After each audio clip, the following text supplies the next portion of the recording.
Today is Thursday, April 8th, and we're going to be looking at American government. So, first I'm going to start by explaining what we're going to be doing. America has a very convoluted government system, to say the least. Whoever gets the most votes doesn't win. The real winner is whoever gets the most electoral votes. Electoral votes are based on a complicated logic. There are many nuances to it, but to simplify it, each state has 2 senators, right? Each state has at least 1 representative, and some of them have 53, like California, to get the state's electoral votes at the number of representatives and senators. Pennsylvania has 18 representatives, plus its 2 senators will give it 20 electoral votes. And let's check, is that right? It's right, that's exactly how it works. Texas has 36 representatives, and it also has 2 senators, so it should have 38. Let's check that. Yep, and one more time, Arizona has 9 representatives and 2 senators, Democrat Kristen Sinema and Republican Mark Kelly, and it has 11 electors. Apologies, we're having some audio errors, but going back to the map, that's basically what the Electoral College is. But it's not that simple, because unlike in popular vote, even if a candidate, for example, in a popular vote system, if a candidate gets 51% in one state and 49%, and it's a parliamentary system, for example, and there's 7 seats, one party would get 4 and the other would get 3, because it fits the percentage, right? However, in the American system, it's winner takes all. This means that whoever wins in a single state, for example, in Michigan, whoever wins, regardless if it's by 1 vote or by 10, whoever wins in the state will receive all of the state's electoral votes. That means in 2016, when Donald Trump narrowly defeated Hillary Clinton in 3 key states, instead of him just getting 1 or 2 more electoral votes than her, he completely defeated her. And that's what changed the election. Because if we just remove Wisconsin, Michigan, and Pennsylvania, the states that gave President Trump his victory, if we remove just those 3 states out of play, Hillary Clinton is leading. So if we just give Donald Trump an extra 3 electoral votes, depending on the exact climate and the math of it, Hillary Clinton could have very well won. Now, this amazing tool, which I found out about recently, you can find it at www.kevinhayeswilson.com/redraw. You can use this simulation to just explore how fickle the Electoral College is. If you just move boundaries by a tiny bit, the whole election can change. I'm going to just simulate it in 2016. For example, if I go to the state of Michigan, which narrowly voted for Donald Trump, I'm just going to take 2 counties. I'm just going to click on Hillsdale County and Lenawee County. Then I click Move. And I click on the state I want to move it to. I'm going to move it to Ohio. Now, Hillary Clinton now has quite a few more electoral votes. 249 to be exact. Now if I go to the state of Pennsylvania, and I go to New Jersey and select Camden County, New Jersey, I'm going to go click on it and click Move. And I'm going to move it to the state of Pennsylvania. Now, let's see who the winner is. Hillary Clinton gets 270 electoral votes, putting her over the top, just by moving 3 counties out of the more than 1,000 counties in the United States. Just by moving 3 of them, you can change the winner of the presidential election.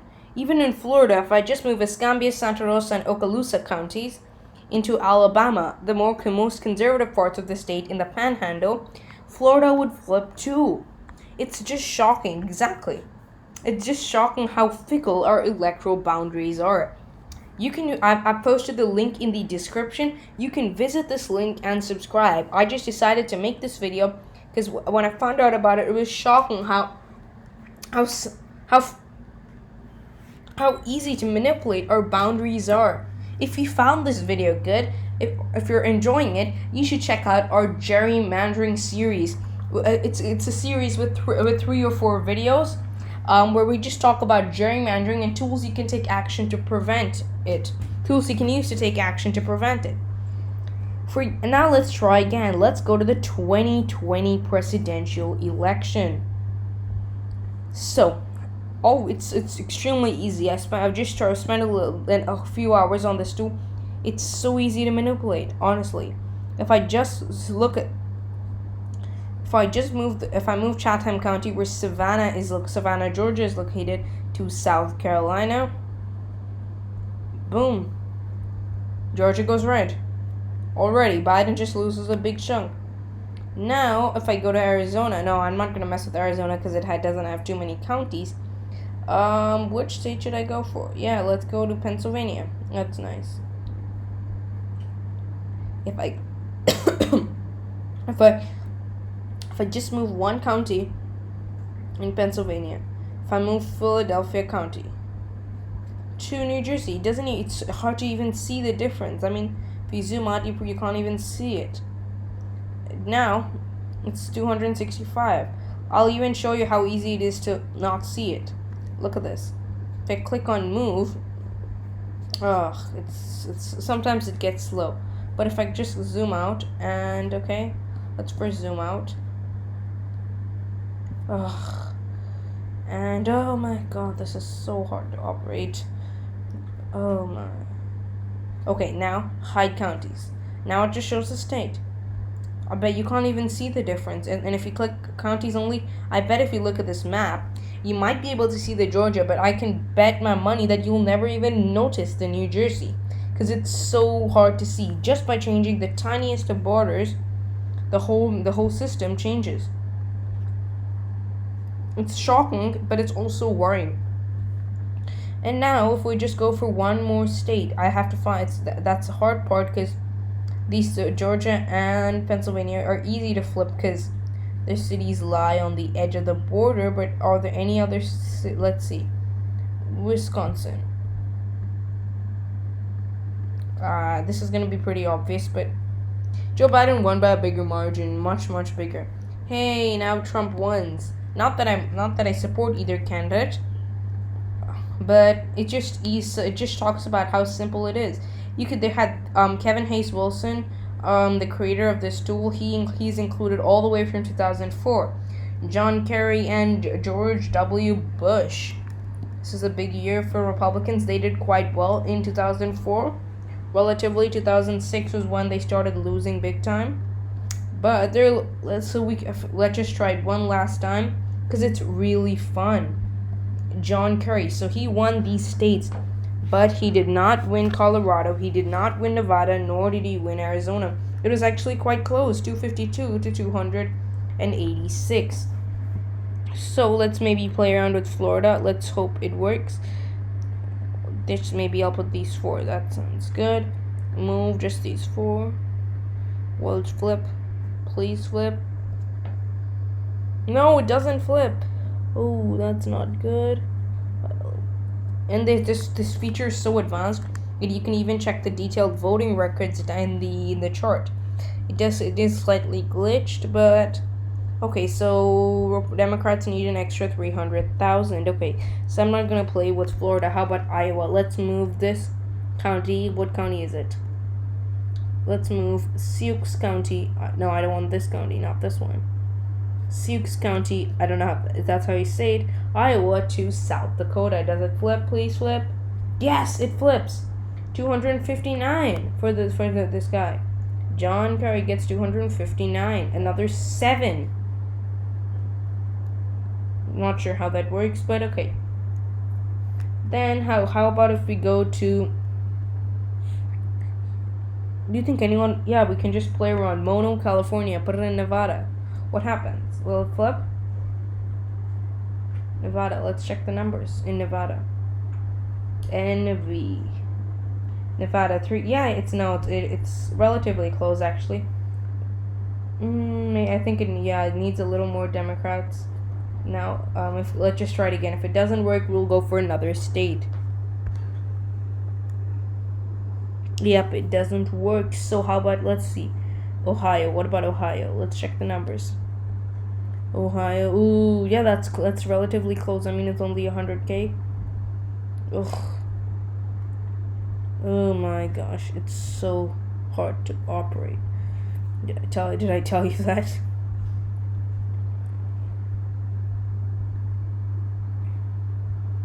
Just get rid of a few Republican. You can see I'm going crazy here, just randomly moving counties there. I just want to see how, if I can make John Kerry win. Oh, maybe a little more Republicans. Get rid of them quickly. This is just like Dave's redistricting. It's like, or Maptitude. It's just an easy tool to change borders to give a political party an advantage. Ooh, Ohio still isn't gone for the Democrats. Come on. Okay, it's very close. Okay. So move Preble County, and it's going to turn blue, guys. Come on. It's going to turn blue. Yes! And ladies and gentlemen, we did it! So how many electoral votes did Ohio have in back then? 19. Okay, that's a big number. 19 of them, we got exactly how many? So 279. So change. Let's undo that. Put Preble County or whatever it's called back. I messed it up. Okay. Preble County. So it's, as I said, obviously this was harder because there were that was one of the only times in modern American history since Reagan that Republicans won the popular vote. But it was somewhat challenging, and the electoral border manipulation wasn't as easy as it could have been. But even in 2008, I mean, that you need some crazy redrawing, because Barack Obama won by about 93 electoral votes. You need to do serious flipping. Pennsylvania and Florida and quite a few others. I'm not going to be doing that now, but if you like this video, please let me know in the comments if you'd like another episode of this in a more detailed tutorial. And before you go, please hit that subscribe button right there. It's right above the link to this in the description. Just please hit that button, please. Thank you. Please subscribe. Brought to you by Politics.